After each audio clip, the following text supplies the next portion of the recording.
பெருகுவதாக. இந்த நல்ல நாளிலே கர்த்தர் நம்மை இங்கே கொண்டு வந்து நிறுத்தி கர்த்தருடைய வார்த்தையை கேட்கிற அந்த அனுபவத்தை கர்த்தர் கொடுத்ததுக்காக தேவனுக்கு மகிமை உண்டாவதா. சத்தியத்தை அறிவீர்கள், சத்தியம் உங்களை விடுதலையாக்கும். ஆகவே சத்தியத்தை கேட்கிற யாவரும் சத்தியமாய் விடுதலையாக்கப்படுவீர்கள். ஏனென்றால் சத்தியம் தன்னுடைய கடமையை கண்டிப்பாய் செய்தே தீரும். அந்த சத்தியத்துக்குள் இருக்கிற வல்லமையை ஒரு மனிதனாலும் என்ன செய்ய முடியாது, தடை செய்ய முடியாது. ஆகவே இந்த செய்தியை ஆன்லைன் மூலமாய் கேட்க இருக்கிற தேவனுடைய பிள்ளைகளையும் அவருடைய குடும்பங்களை கர்த்தர் தாமே ஆசீர்வதிப்பாராக. ஆக இந்த செய்தியை ஆழமாய் கவனியுங்கள். இன்றைக்கு கொடுக்க இருக்கிற செய்தியினுடைய தலைப்பு two distinct kinds of truth that you have never encountered before. நீங்கள் இதுவரை கேட்டிராத இரு தனித்துவமான சத்தியம். நீங்கள் இதுவரை கேட்டிராத இரு தனித்தன்மையான, தனித்துவமான, விசேஷமான, வித்தியாசமான ரெண்டு விதமான சத்தியங்களை நான் உங்களோடு கூட பகிர்ந்து கொள்ள விரும்புகிறேன். உங்களுக்கு தெரியும், ஆனா வித்தியாசப்படுத்தி அதை புரிந்து கொண்டிருக்க மாட்டீங்க.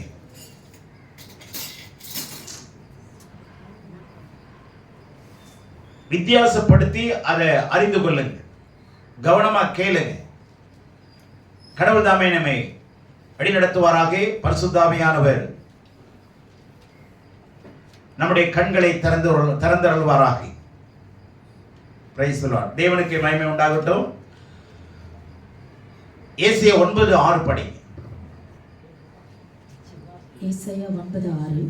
நமக்கு ஒரு பாலகன் பிறந்தார், நமக்கு ஒரு குமாரன் கொடுக்கப்பட்டார், கர்த்தத்துவம் அவர் தோளின் மேல் இருக்கும், அவர் நாமம் அதிசயமானவர், ஆலோசனை கர்த்தா, வல்லமையுள்ள தேவன், நித்திய பிதா, சமாதான பிரபு எனப்படும். இது நமக்கு கிறிஸ்துமஸ் தோறும் படிக்கிறதான வசனம் தான். ஒவ்வொரு கிறிஸ்துமஸ்லயும் கேரல் சர்வீஸ்ல அல்லது கிறிஸ்துமஸ் ஆராதனையில இந்த வசனத்தை எல்லாருமே வாசிக்கிற வழக்கம் இது. ஆனா இதுல ரெண்டு வார்த்தைகள் கொடுக்கப்பட்டிருக்கு. ஒன்று, நமக்கு ஒரு பாலகன் பிறந்தார். இரண்டாவது, நமக்கு ஒரு குமாரன் கொடுக்கப்பட்டார். இந்த பாலகன் யாரு, குமாரன் யாருங்கிறது ரெண்டு விதமான உபதேசங்கள். ரெண்டு விதமான உபதேசம். வாலிப பிள்ளைங்க நோட்டு பேனாவோட எடுத்துட்டு வந்து எழுதுங்க. குமாரனாகி, அதாவது பாலகனாகி இயேசு, அவரை குறித்த ஒரு உபதேசம். குமாரனாகிய இயேசு, அவரை குறித்த உபதேசம்.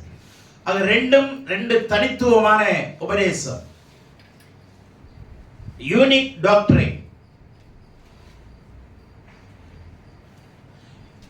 இதை நம்ம கவனமா கேட்டு தெரிந்து கொள்ளணும்.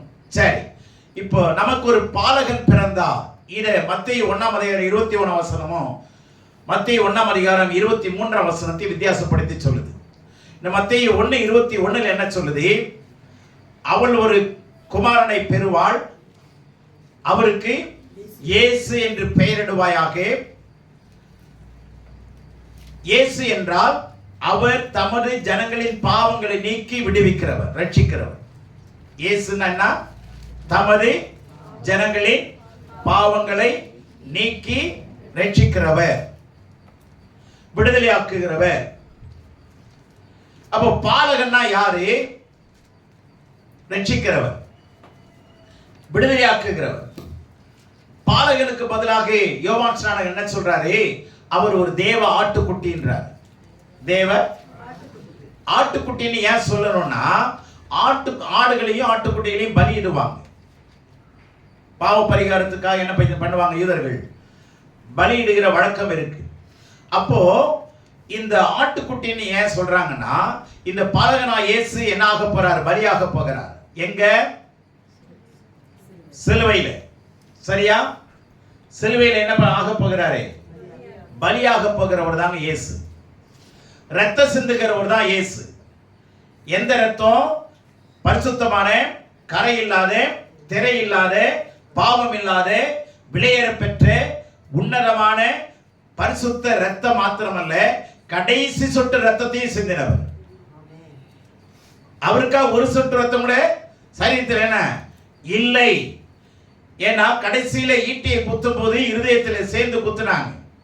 அந்த இருதயத்தில் இருக்கிற அந்த பெரிகார்டியம் தானே, அது மேல ஒரு தோல் இருக்கும், ஜவ்வு. அது உள்ள கிழிச்சு உள்ள போகும்போது என்ன நடக்கும்னா, தண்ணியும் ரத்தமும் கடைசியா வந்து சேரும். அந்த தண்ணீரும் ரத்தம் வந்துருச்சுன்னா உடம்புல ஒரு சொட்டு ரத்தம் கூட இல்லைன்னு அர்த்தம். அப்படிதான் ஆண்டவராகிய இயேசு மரித்தார். அல்லேலூயா.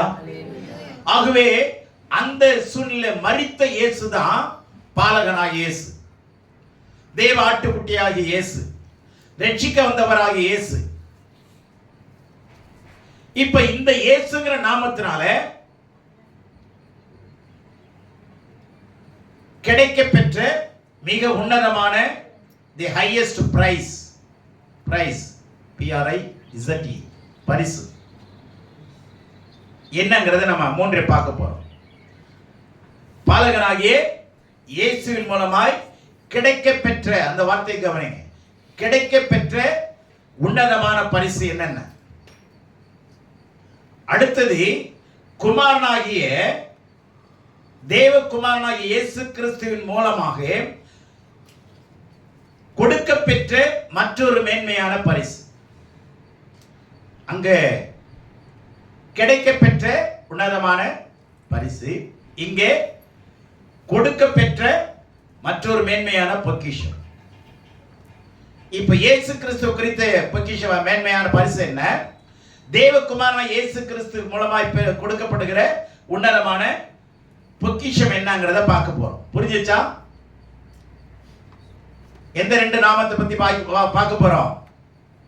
இயேசுங்கிற பாலகனாகிய இயேசுங்கிற நாமத்தின் மூலமா, அடுத்து தேவகுமாரனாகிய இயேசு கிறிஸ்துவின் மூலமா.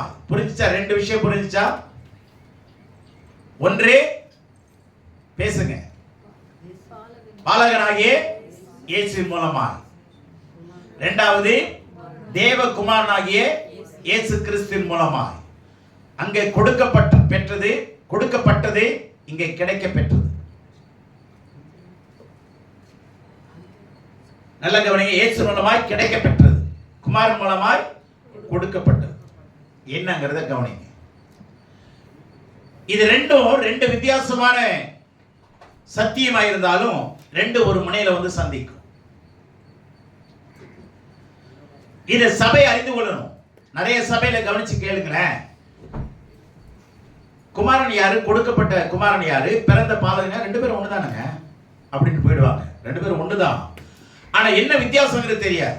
அதுதான் நான் உங்களுக்கு சுருக்கமா சொல்ல போறேன்.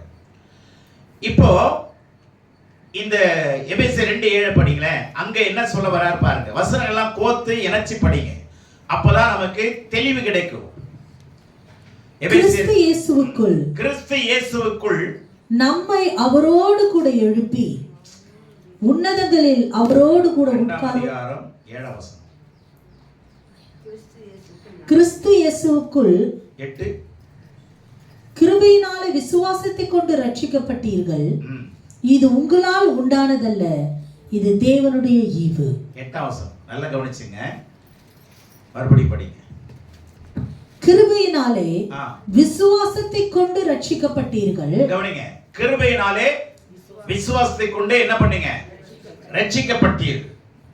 இது உங்களால் உண்டானதல்ல. சரி, ரட்சிப்பு எப்பொழுதுமே கடவுளுடையது, நம்மளுடையது கிடையாது. நம்ம விரும்பினா பெற்றுக்கொள்ள முடியாது. சரி, இந்த வசனத்துல 3 முக்கியமான பகுதியை நான் பிரிச்சு காட்டுறேன்.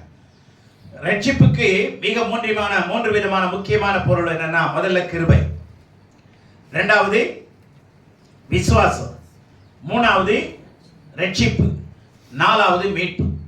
இது குமாரன இயேசுவின் மூலமாய் கிடைக்கிற ஒன்று. சாரி, பாலகனாய் இயேசுவின் மூலமாய் கிடைக்கிற ஒன்று.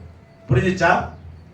முதலாவது கிருபை, இரண்டாவது விசுவாசம், மூணாவது ரட்சிப்பு, நாலாவது மீட்பு. இது எல்லாமே நமக்கு பாலகனாய் இயேசுவின் மூலமாய் கிடைக்க பெற்ற ஒன்று. இந்த 4மே என்னது? இலவசம். அதுதான் கிடைக்க பெற்றது. எனக்கு கொடுத்தாங்க. ஆனா கடவுள் என்ன செய்யறார்? ரட்சிப்ப மீட்ப இலவசமா கொடுக்கிறார்.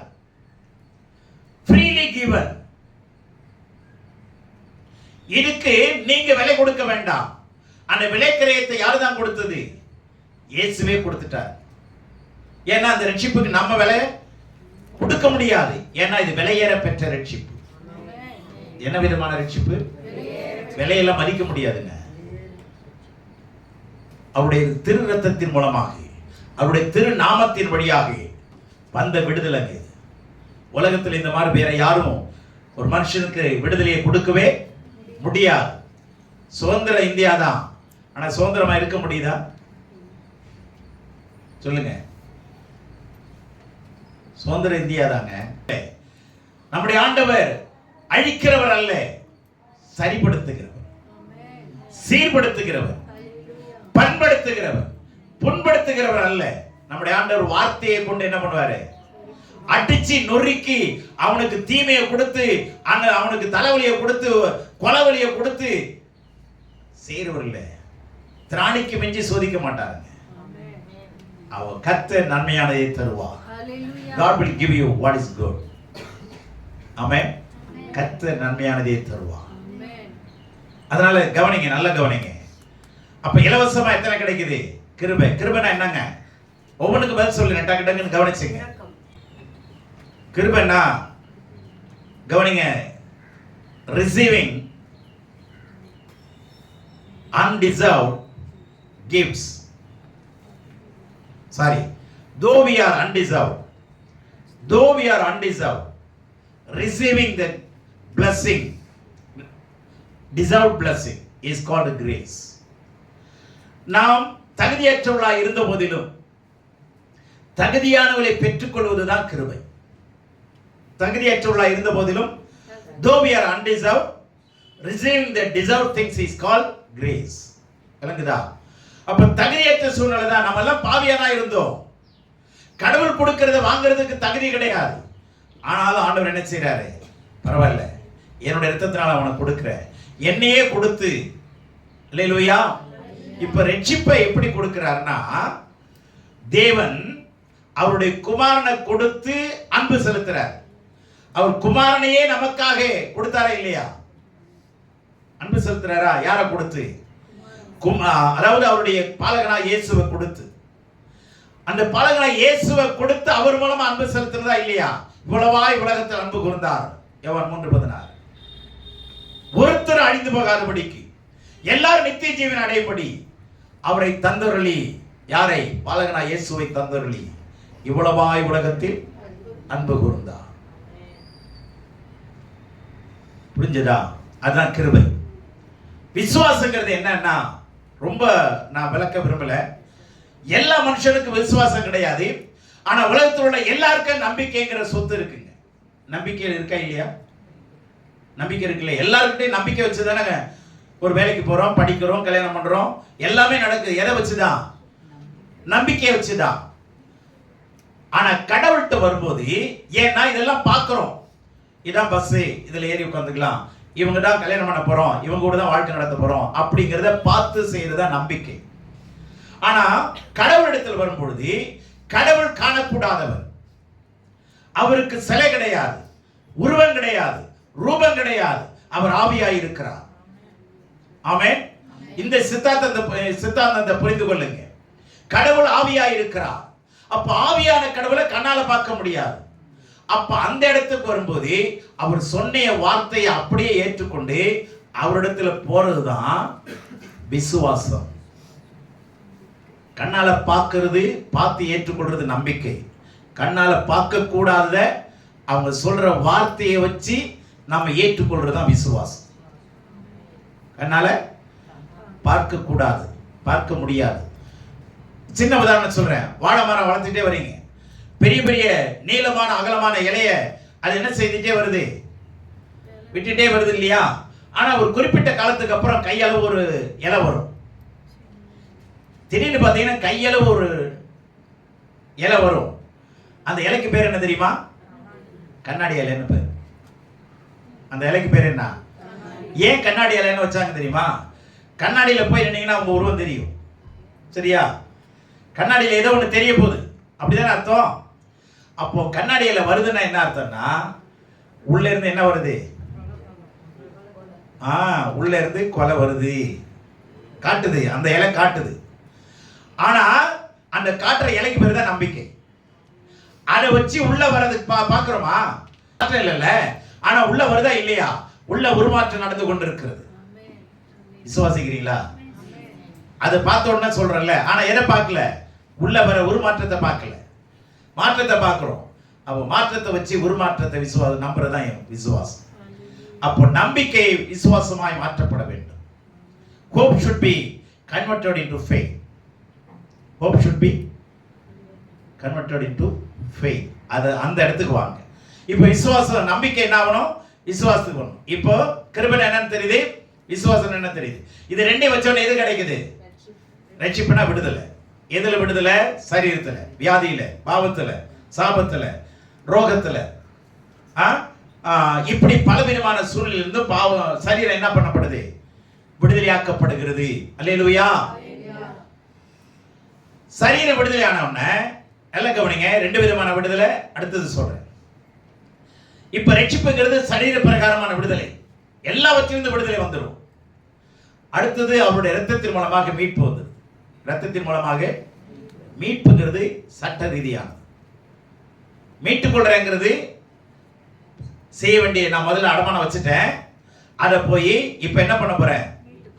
மீட்டுக்கு போறேன். எப்படி மீட்டுக்கு போறேன்?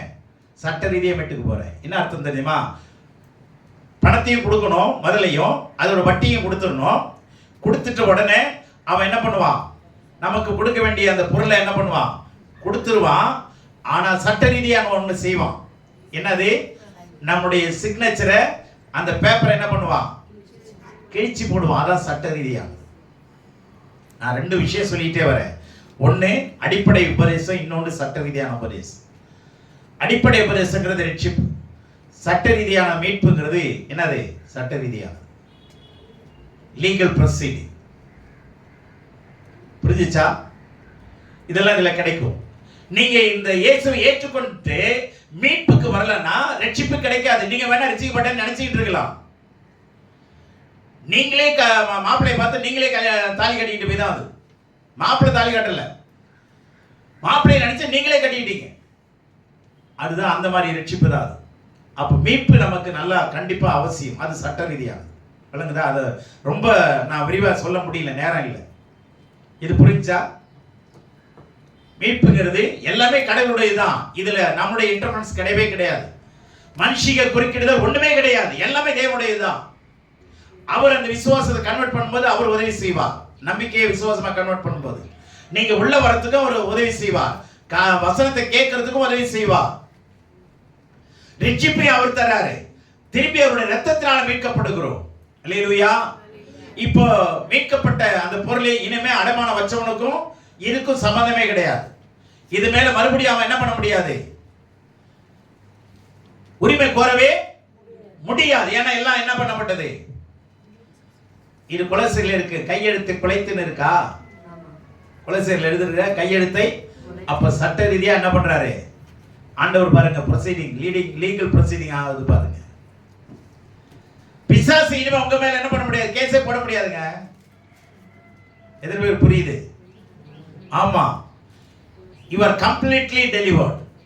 You have been translated from the power of darkness and you have been delivered from the power of the darkness and translated in the kingdom of his dear son. Amen. பாவத்தின் அதிகாரத்திலிருந்து உங்களை விடுவித்து அன்பின் குமாரனுடைய ராஜ்யத்துக்கு உட்படுத்தினார். அங்கேயும் குமாரன் வருது பாத்தீங்களா? புரிஞ்சதா? இந்த ரெண்டும் வெவ்வேறு இடத்துல இது பயன்படுத்தப்படும். கவனிங்க. ஆகவே இது முதல் உன்னதமான பரிசு.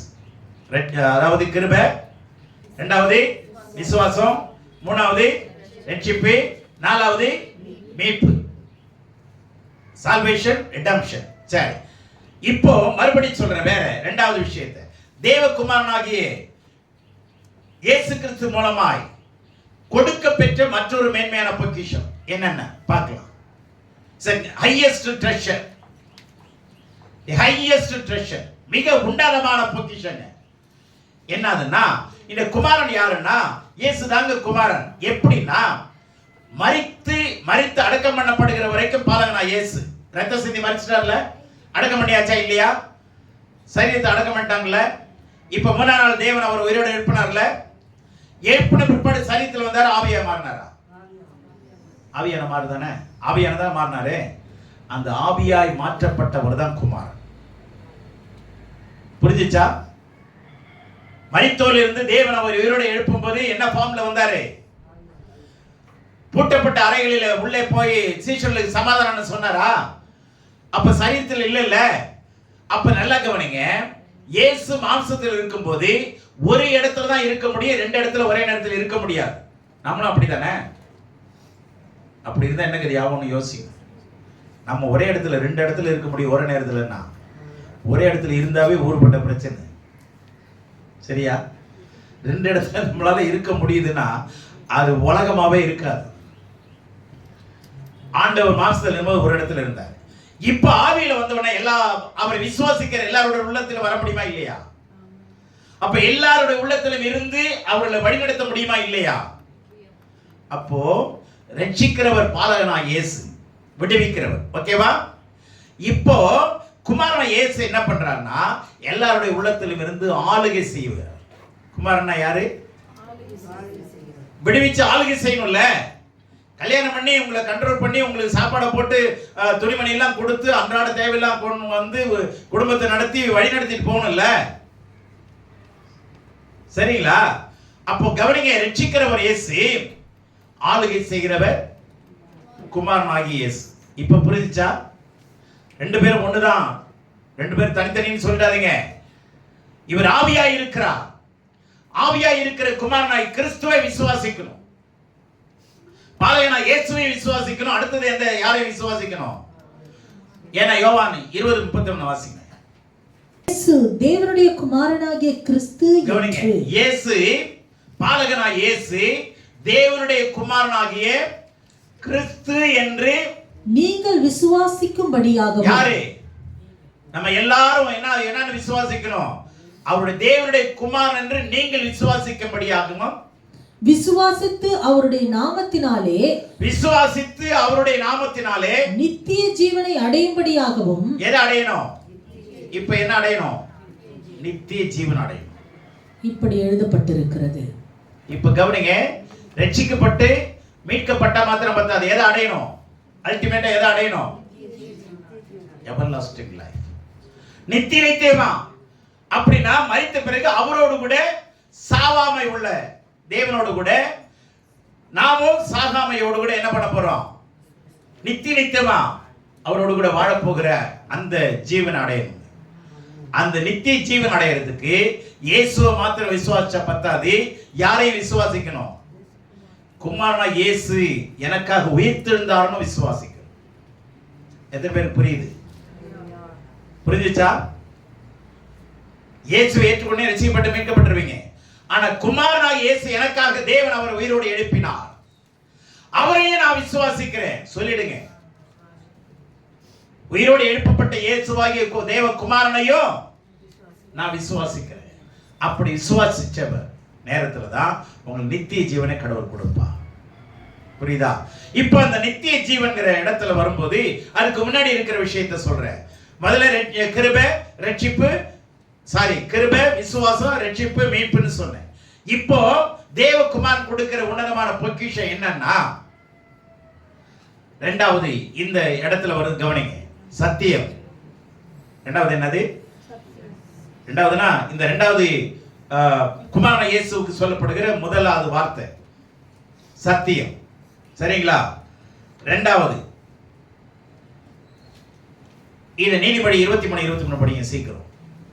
நீதிமொழி 23:23 அங்க என்ன சொல்லப்படுதுன்னா, ஞானம், உபதேசம், புத்தி சத்தியத்தோட இணைஞ்சு என்ன வரும்னா, ஞானம்.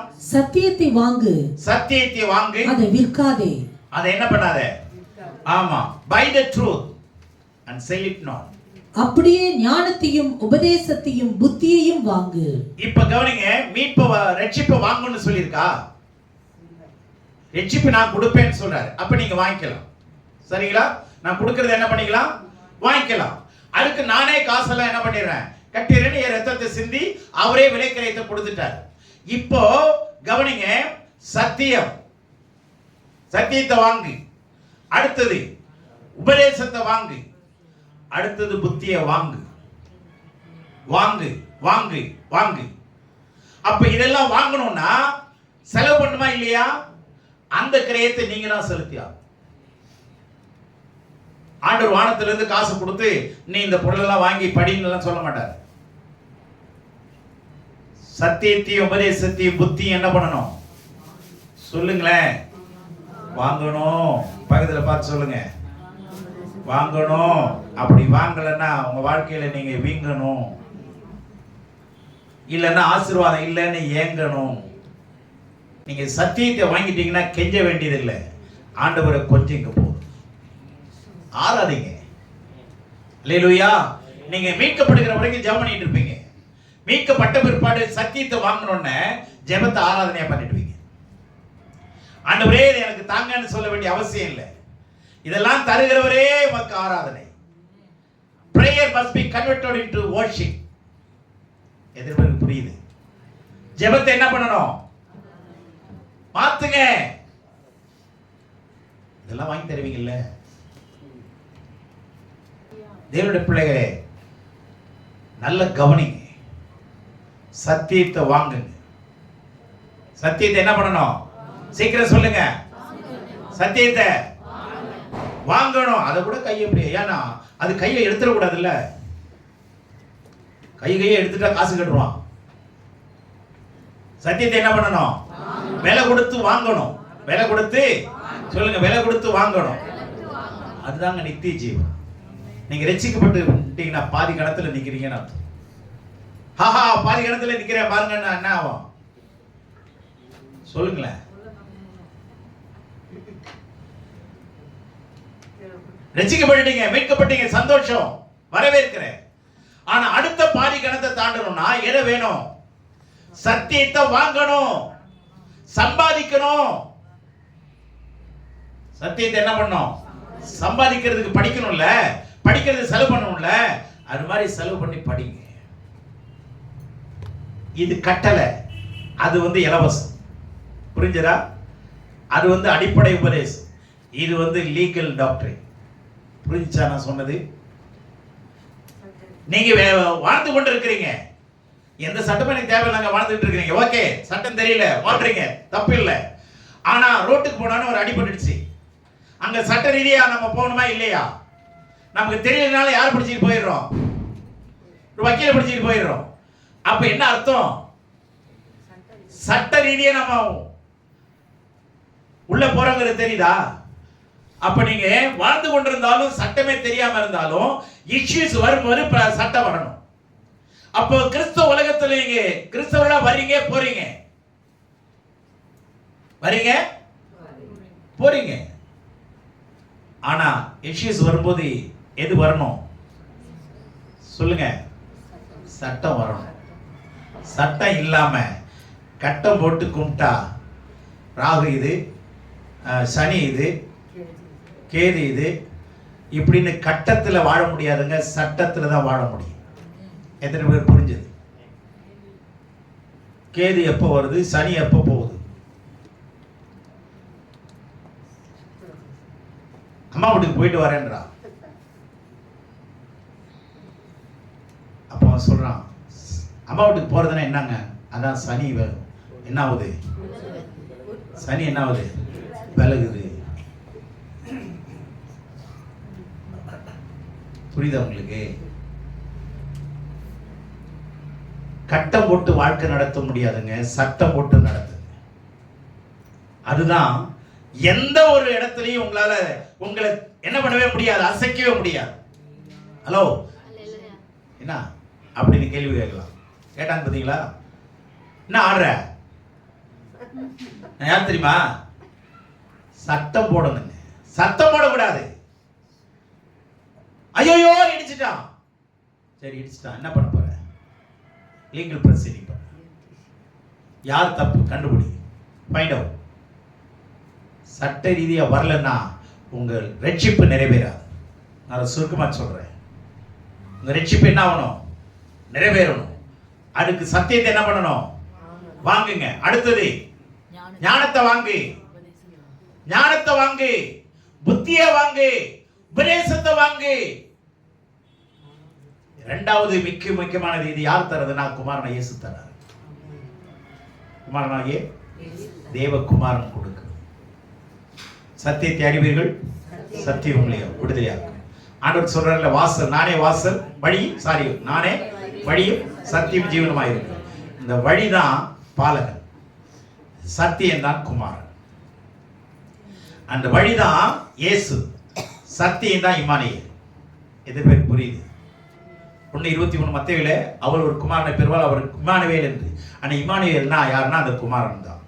இப்ப புரிஞ்சா? குமாரன், இம்மானுவேல், கர்த்தர், மணவாளன், இதெல்லாம் ஒன்றுதான். புரிந்து கொள்ளுங்க. இதெல்லாம் புரியறதுக்கு எனக்கு 40 வருஷம் ஆச்சு. உங்களுக்கு அரை மணி நேரத்தில் சொல்லித்தரேன். நான் பாக்கியவானா, நீங்க பாக்கியவானா? சொல்லுங்களேன். ஆனா இதெல்லாம் ஆவியானவர் போக போக போக இந்த எபிரேயத்துல வேதத்தை படிக்க தான் புரியுது. நான் அவ்வளவு சொல்லித்தரல. இதெல்லாம் வந்து காலேஜில் நிறைய சொல்லி தந்ததே இல்லை. அடிப்படையே சொல்லி கொடுத்துட்டு போயிடுவாங்க. 15 நிமிஷம், அரை மணி நேரம், 1 மணி நேரம் ஒருத்தர் சொல்லி தருவார், அவ்வளவுதான் போயிடுவார். ஆனா நீங்க பாக்கியவான். கை தட்டுறீங்களா? உங்களுக்கே நீங்க கை தட்டு. இதெல்லாம் கடவுள் கொடுக்கிற பொக்கிஷன். குமாரனை இயேசு கொடுக்கிறது என்ன தெரியுங்களா? சத்தியத்தை கொடுக்கிறார். அடுத்தது எதஸ் கொடுக்கிறாரு? ஞானம், அறிவு, உபதேசம், புத்தி, விவேகம். இதெல்லாம் சொல்லிட்டே போல நேரம் இல்லை. அடுத்தது மூணாவதாக என்ன சொல்றாருன்னா, இதை கொடுத்து உங்க வளர்ச்சியை முதிர்ச்சி அடைய பண்றார், பூர்ணமாகுது. என்ன கொடுக்கிறாரு? மூணாவது எது வருது? பூர்ணமாகுது, பெர்ஃபெக்ஷனுக்கு கொண்டு வருவார். எப்பன்னா சத்தியத்தையும் ஞானத்தையும் உபதேசத்தையும் அறிவையும் புத்தியையும் வாங்கலைன்னா, புத்தியும் இல்லை அறிவு இல்லைன்னா அப்புறம் என்ன? நீங்களே சொல்லுங்களேன். எங்க அம்மா அடிக்கடி சொல்லுவாங்க, டேய் ஒன்று சொல் புத்தி வேணும், இல்லைன்னா சுய புத்தி இருக்கணும், ரெண்டு இல்லைன்னா உருப்பட முடியாதம்பார் சொல்லுவாங்க.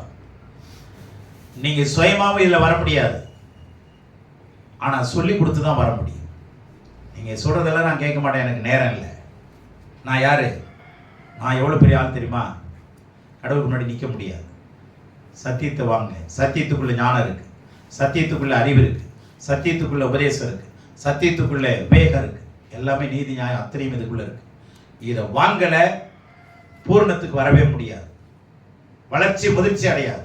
வளர்ச்சி சொல்லுகிறேன். சர்ச்சுக்கு வந்துட்டு போறதுனால பிரச்சனை இல்லைங்க.